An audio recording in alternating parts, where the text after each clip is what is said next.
మనం పుడతాం, బతుకుతాం, సస్తాం. ఇది సత్యం. కానీ చనిపోయాక ఏం జరుగుతుంది? ఆత్మ ఎక్కడికి వెళ్తుంది? నరకం అంటే నిజంగా ఏమిటి? మనకు తెలుసని మనం అనుకుంటాం. కానీ సాక్షాత్ శ్రీ మహావిష్ణువు గరుత్మంతుడికి చెప్పిన గరుడ పురాణంలోని ఆ భయంకరమైన నిజాలు వింటే మీ వెన్నులో వణుకు పుడుతుంది. చివరి వరకు చూడండి. ఎందుకంటే చివర్లో చెప్పే పునర్జన్మ రహస్యం మీ జీవితాన్నే మార్చేస్తుంది. తప్పకుండా వినండి. నా ఛానల్ ఈ వీడియో కనుక మీకు నచ్చితే నా ఛానల్ని సబ్స్క్రైబ్ చేయండి, లైక్ చేయండి. ఆత్మ ప్రయాణం మొదటి అడుగు. శరీరం నుండి ఆత్మ బయటికి రావటం. మనిషి ప్రాణం పోయే క్షణంలో ఏం జరుగుతుందో తెలుసా? గరుడ పురాణం ప్రకారం గరుడ పురాణం ప్రకారం పుణ్యాత్ముడి ప్రాణం నోటి ద్వారా, పాపాత్ముడి ప్రాణం మలం ద్వారా బయటికి వెళ్తుందని అంటారు. ఆ క్షణంలో ఆత్మ అంతా చూస్తుంది, వినగలుగుతుంది, మాట్లాడాలని ప్రయత్నిస్తుంది. కానీ ఎవ్వరికీ వినిపించదు. అది ఏదో చెప్పాలనుకుంటుంది కానీ చెప్పలేదు, మనకి వినపడదు. వెంటనే భయంకరమైన రూపంలో ఉన్న యమదూతలు వస్తారు. వచ్చి ప్రత్యక్షమవుతారు. వారిని చూసి ఆ ఆత్మ విపరీతమైన భయంతో వణికిపోతుంది. ఎందుకంటే అప్పుడు దాకా మనిషిలో ఉన్న ఆత్మ వేరవుతుంది కాబట్టి. అప్పుడే ఆ ఆత్మకు అర్థమవుతుంది తాను చనిపోయాను అని. మనకి ఇలాంటి విషయాలు ఏమీ తెలియదు. యమదూతలు ఆ ఆత్మను యమపురికి లాక్కెళ్తారు. ఆ ప్రయాణం సరిగ్గా 13 రోజులు సాగుతుంది. అందుకే మనం 11, 12, 13వ రోజుల్లో పిండ ప్రదానం చేస్తాం. 10వ రోజు వరకు ఆత్మకు ఆకలి, దాహము ఉంటుంది. యమదూతలు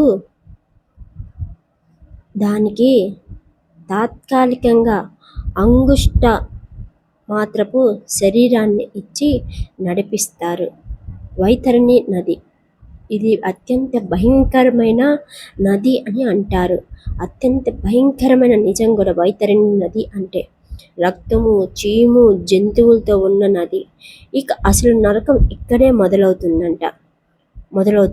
యమపురికి వెళ్ళే దారిలో వస్తుంది అని మన పెద్దవాళ్ళు చెబుతారు. గరుడ పురాణంలో కూడా ఉంది. వైతరణి నది ఇది మామూలు నది కాదు. అందులో నీరుండదు. అది వైతరణి నది అంటే పెద్ద నదులు, సముద్రం అనుకుంటారు. ఇందులో నీరే అసలు ఉండదంట. రక్తము, చీము, కుళ్ళిపోయిన మాంసము, వెంట్రుకలు, ఎముకలతో ప్రవహిస్తూ ఉంటుంది.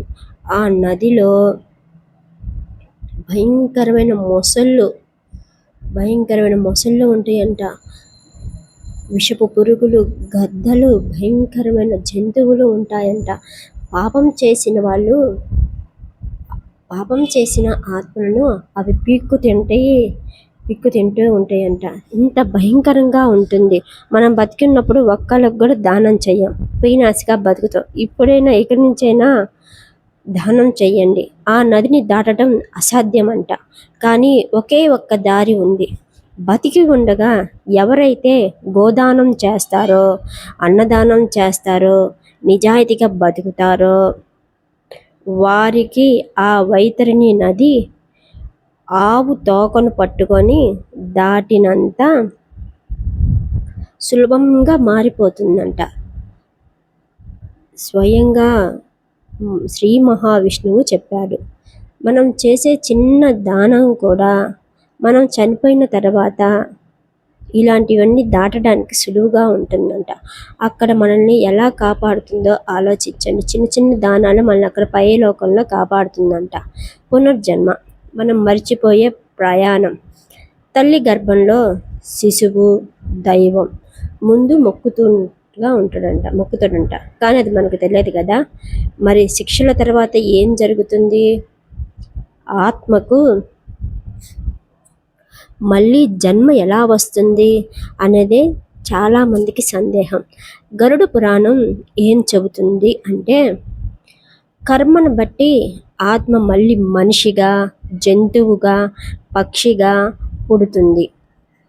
ఆత్మ తల్లి గర్భంలోకి ప్రవేశించిన తరువాత 9 నెలల పాటు ఆ చీకటిని ఇరుకైన గర్భంలోనే నరకం అనుభవిస్తుంది. ఆ సమయంలో ఆత్మకు తన గత జన్మలన్నీ గుర్తుకు వస్తూ ఉంటాయంట. గత జన్మలో తాను పడిన నరక శిక్షలన్నీ గుర్తుకు వచ్చి ఆత్మ చాలా బాధపడి ఏడుస్తూ ఉండిద్దంట. అప్పుడు ఆ ఆత్మ ఏడుస్తూ దేవుణ్ణి వేడుకుంటుంది, నేను పూర్వజన్మలో పడిన నరక యాతనలు, నరక శిక్షలు అన్నీ గుర్తుకు వస్తున్నాయి స్వామి. నన్ను ఈ నరకం నుండి బయటికి తీయి. ఈసారి నేను మంచిగా బతుకుతాను, నిన్నే నమ్ముకుంటాను, నిన్నే ప్రార్థిస్తాను అని దేవుణ్ణి వేడుకుంటుందంట. కానీ పుట్టిన వెంటనే ఆ మాయ వల్ల మాయ అనే తెర కమ్మేస్తుందంట మనిషిని.